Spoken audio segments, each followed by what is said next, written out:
ಎಲ್ಲರಿಗೂ ನಮಸ್ಕಾರ ಸ್ನೇಹಿತರೆ. ಪ್ರಧಾನಮಂತ್ರಿ ಕಿಸಾನ್ ಸಮ್ಮಾನ್ ಯೋಜನೆಯ 16ನೇ ಕಂತಿನವರೆಗೂ ಕೂಡ ಈಗಾಗಲೇ ರೈತರು ಹಣವನ್ನು ಪಡೆದುಕೊಂಡಿದ್ದಾರೆ. 17ನೇ ಕಂತಿನ ಹಣವನ್ನು ನಿರೀಕ್ಷೆ ಮಾಡುತ್ತಿರುವ ಫಲಾನುಭವಿಗಳಿಗೆ ಇದೊಂದು ಭರ್ಜರಿ ಗುಡ್ ನ್ಯೂಸ್ ಎಂದೇ ಹೇಳಬಹುದು. ಇನ್ನು ಕೆಲವೇ ದಿನಗಳಲ್ಲಿ 17ನೇ ಕಂತಿನ ಹಣವನ್ನು ಜಮಾ ಮಾಡಲಾಗುತ್ತದೆ. ನರೇಂದ್ರ ಮೋದಿಯವರು ಅಧಿಕಾರವನ್ನು ಸ್ವೀಕಾರ ಮಾಡಿದ ತಕ್ಷಣ 2 ಯೋಜನೆಗಳಿಗೆ ಮಹತ್ವವಾದಂತಹ ಪ್ರೋತ್ಸಾಹವನ್ನು ನೀಡಿದರು. ಅದರಲ್ಲಿ ಪ್ರಧಾನಮಂತ್ರಿ ಕಿಸಾನ್ ಸಮ್ಮಾನ್ ಯೋಜನೆ ಒಂದಾಗಿದೆ. ಅದರಲ್ಲೂ 17ನೇ ಕಂತಿನ ಹಣವನ್ನು ಬಿಡುಗಡೆ ಮಾಡುವುದಕ್ಕೆ ಸಹಿ ಕೂಡ ಹಾಕಲಾಗಿದೆ. ಇದರಿಂದ ಅನೇಕ ಜನ ರೈತರಿಗೆ ಉಪಯೋಗ ಉಂಟಾಗುತ್ತದೆ ಮತ್ತು ಸಾಕಷ್ಟು ಪ್ರಯೋಜನಗಳನ್ನು ಕೂಡ ರೈತರು ಪಡೆದುಕೊಂಡಿದ್ದಾರೆ. ಮತ್ತು ನರೇಂದ್ರ ಮೋದಿಯವರು ಅಧಿಕಾರಕ್ಕೆ ಬಂದಿರುವುದರಿಂದ ಈ ಯೋಜನೆಗಳು ಅಸ್ತಿತ್ವದಲ್ಲಿರುತ್ತವೆ, ಎಂದಿಗೂ ಕೂಡ ರದ್ದಾಗುವುದಿಲ್ಲ ಎಂಬುದನ್ನು ಸೂಚಿಸಿದ್ದಾರೆ. ಈ ಯೋಜನೆ ಅಡಿಯಲ್ಲಿ 9 ಲಕ್ಷಕ್ಕಿಂತ ಹೆಚ್ಚು ಜನರು ಈ ಯೋಜನೆಯ ಸೌಲಭ್ಯವನ್ನು ಪಡೆದುಕೊಳ್ತಿದ್ದಾರೆ. ಈಗಾಗಲೇ 20 ಕೋಟಿಗಿಂತ ಹೆಚ್ಚು ಹಣವನ್ನು ಈ ಪ್ರಧಾನಮಂತ್ರಿ ಕಿಸಾನ್ ಸಮ್ಮಾನ್ ಯೋಜನೆಗಾಗಿ ಬಿಡುಗಡೆ ಮಾಡಲಾಗಿದೆ. 16ನೇ ಕಂತಿನವರೆಗೆ ಹಣವನ್ನು ರೈತರು ಪಡೆದುಕೊಂಡಿದ್ದಾರೆ. ನೇರವಾಗಿ ರೈತ ಫಲಾನುಭವಿಗಳ ಖಾತೆಗೆ ಜಮಾ ಮಾಡಲಾಗಿದೆ. ಇನ್ನೇನು ಕೆಲವು ದಿನಗಳಲ್ಲಿ 17ನೇ ಕಂತಿನ ಹಣ ಕೂಡ ರೈತ ಫಲಾನುಭವಿಗಳ ಖಾತೆಗೆ ಜಮಾ ಆಗುತ್ತದೆ. 17ನೇ ಕಂತಿನ ಹಣಕ್ಕಾಗಿ ಕಾಯುತ್ತಿರುವಂಥ ರೈತರಿಗೆ ಇದೊಂದು ಭರ್ಜರಿ ಗುಡ್ ನ್ಯೂಸ್ ಎಂದೇ ಹೇಳಬಹುದು. ಪ್ರಧಾನಮಂತ್ರಿಯಾಗಿ ನರೇಂದ್ರ ಮೋದಿಯವರು 3ನೇ ಬಾರಿಗೆ ಅಧಿಕಾರವನ್ನು ಸ್ವೀಕಾರ ಮಾಡಿದ್ದಾರೆ.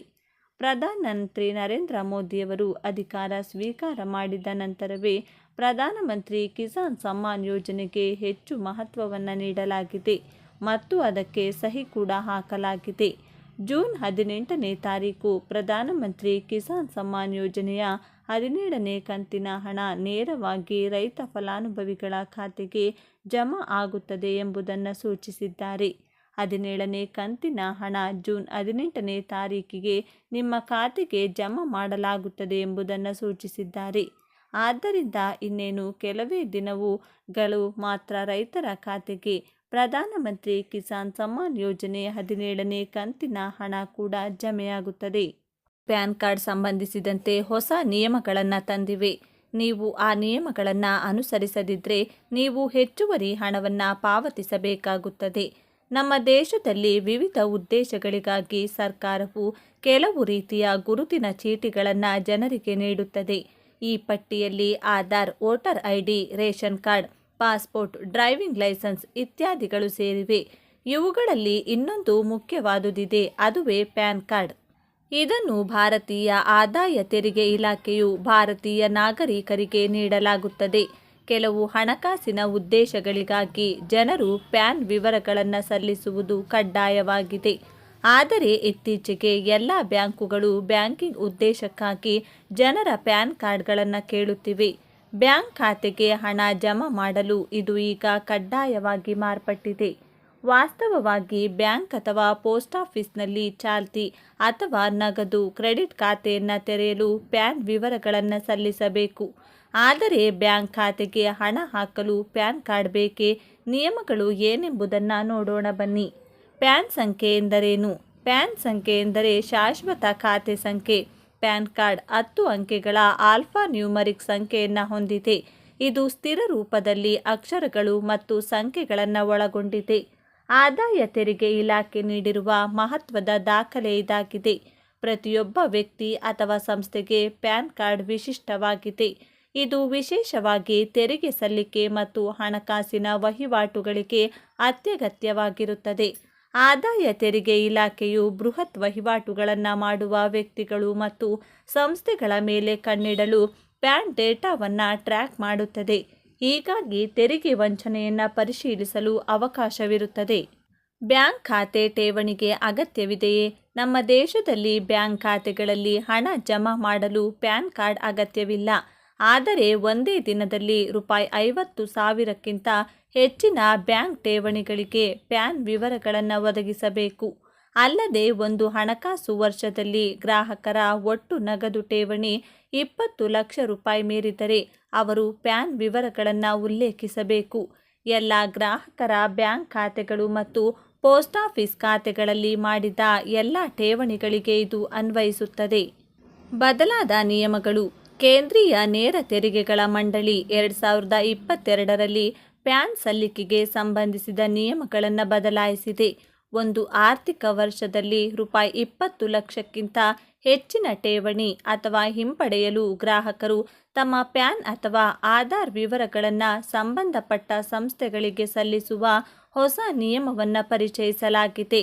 ಈ ನಿಯಮವು ಬ್ಯಾಂಕುಗಳು ಅಥವಾ ಅಂಚೆ ಕಚೇರಿಗಳಲ್ಲಿ ಹೆಚ್ಚಿನ ಮೌಲ್ಯದ ವಹಿವಾಟುಗಳಿಗೆ ಅನ್ವಯಿಸುತ್ತದೆ. ಹಣಕಾಸು ವರ್ಷದಲ್ಲಿ ಒಂದು ಅಥವಾ ಹೆಚ್ಚಿನ ಬ್ಯಾಂಕ್ ಅಥವಾ ಪೋಸ್ಟ್ ಆಫೀಸ್ ಖಾತೆಗಳಲ್ಲಿ ₹20 ಲಕ್ಷಕ್ಕಿಂತ ಹೆಚ್ಚಿನ ನಗದು ಠೇವಣಿ ಅಥವಾ ಹಿಂಪಡೆಯಲು ಪ್ಯಾನ್ ಅಥವಾ ಆಧಾರನ್ನು ಉಲ್ಲೇಖಿಸುವುದು ಕಡ್ಡಾಯವಾಗಿದೆ. ₹20 ಲಕ್ಷ ಮಿತಿಯು ಒಂದು ವರ್ಷದೊಳಗೆ ಎಲ್ಲ ಠೇವಣಿ ಅಥವಾ ಹಿಂಪಡೆಯುವಿಕೆಗಳ ಮೊತ್ತವಾಗಿದೆ.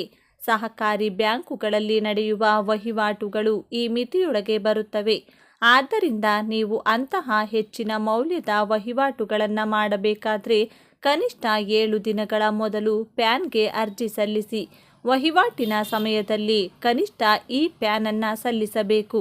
ಗೃಹಲಕ್ಷ್ಮಿ ಯೋಜನೆಗೆ ನೀವು ಅರ್ಜಿ ಸಲ್ಲಿಸಿದ್ದೀರಾ? ಹಾಗಿದ್ದಲ್ಲಿ ನಿಮಗೆ ಈ ವಿಡಿಯೋ ಉಪಯೋಗವಾಗಲಿದೆ. ಜೂನ್ 14 ಈ ಕೆಲಸವನ್ನು ಮಾಡಲು ಕೊನೆಯ ದಿನಾಂಕವಾಗಿದ್ದು, ಈ ವಿಡಿಯೋವನ್ನು ತಪ್ಪದೇ ಕೊನೆವರೆಗೂ ನೋಡಿ. ಗೃಹಲಕ್ಷ್ಮಿ ಯೋಜನೆ ಹೊಸ ಅಪ್ಡೇಟ್. ಗೃಹಲಕ್ಷ್ಮಿ ಯೋಜನೆಯ ಪ್ರತಿ ತಿಂಗಳು ಮಹಿಳೆಯರ ಖಾತೆಗೆ 2,000 ಹಣವನ್ನು ನೀಡುತ್ತಿದೆ. ಈ ತಿಂಗಳ ಗೃಹಲಕ್ಷ್ಮಿ ಯೋಜನೆಯ ಹಣ ಬರಬೇಕಾದ್ರೆ ಸರ್ಕಾರ ನೀಡುವಂಥ ಕೆಲವು ನಿಯಮಗಳನ್ನು ಅಥವಾ ರೂಲ್ಸ್ಗಳನ್ನು ಪಾಲಿಸಬೇಕಾಗುತ್ತದೆ ಎಂದು ತಿಳಿಸಲಾಗಿದೆ.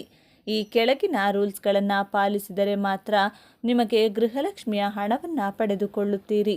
Aadhaar card update. ಹೌದು ಸ್ನೇಹಿತರೆ, ಗೃಹಲಕ್ಷ್ಮಿ ಯೋಜನೆಗೆ ಅರ್ಜಿ ಸಲ್ಲಿಸಿದಂಥ ಮಹಿಳೆಯರು ತಾವು ತಮ್ಮ ಆಧಾರ್ ಕಾರ್ಡನ್ನು ನವೀಕರಣಗೊಳಿಸಿ ಅಥವಾ ಮಾಡಿಸಿ 10 ವರ್ಷಗಳ ಕಾಲ ಆಗಿದ್ದರೆ, ಈ ನಡುವೆ ಯಾವುದೇ ರೀತಿಯ ಆಧಾರ್ ಕಾರ್ಡ್ನಲ್ಲಿ ಬದಲಾವಣೆ ಮತ್ತು ಆಧಾರ್ ಕಾರ್ಡ್ನಲ್ಲಿ ಯಾವುದೇ ರೀತಿಯ ಅಪ್ಡೇಟನ್ನು ಮಾಡದೇ ಇದ್ದರೆ ಅಂಥವರಿಗೆ ಗೃಹಲಕ್ಷ್ಮಿ ಯೋಜನೆಯ ಹಣ ಬರುವುದಿಲ್ಲ.